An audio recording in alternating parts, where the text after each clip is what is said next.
I'm Jocelyn, or Jossie, as my friends call me.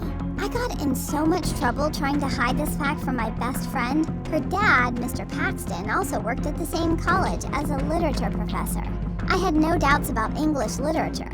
Mr. Paxton had that deep and pleasant voice.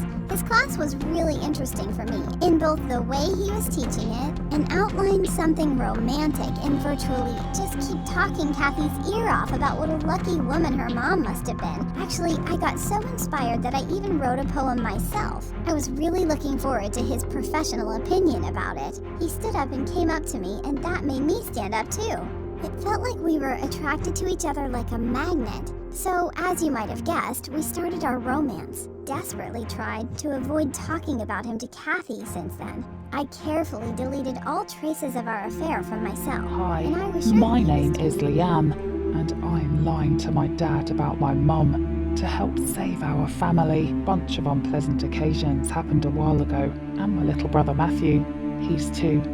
My parents sometimes argued over things, which always made me pretty sure that that was the normal.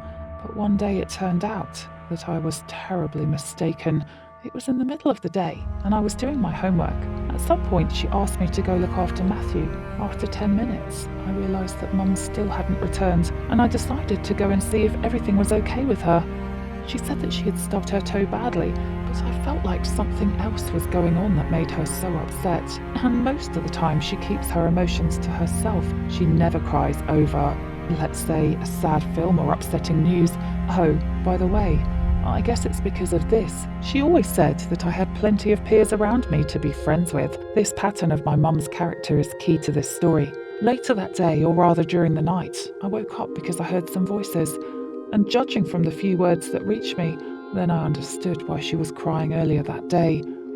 I got really scared, and I saw how hard it was for him to be forced through such serious, so I was just lying in my bed, or to breathe loud enough that I wouldn't be able to hear anything else from that talk. It turns out that while they were arguing, she immediately regained consciousness just to make sure that she was all right. I will never forget that night. I darted from one corner to another. They didn't come home until the morning.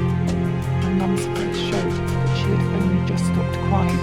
It turned out that back there in the hospital, they found something that shouldn't be there. But my mum had lymphoma.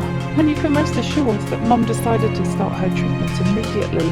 But he really didn't need to say anything.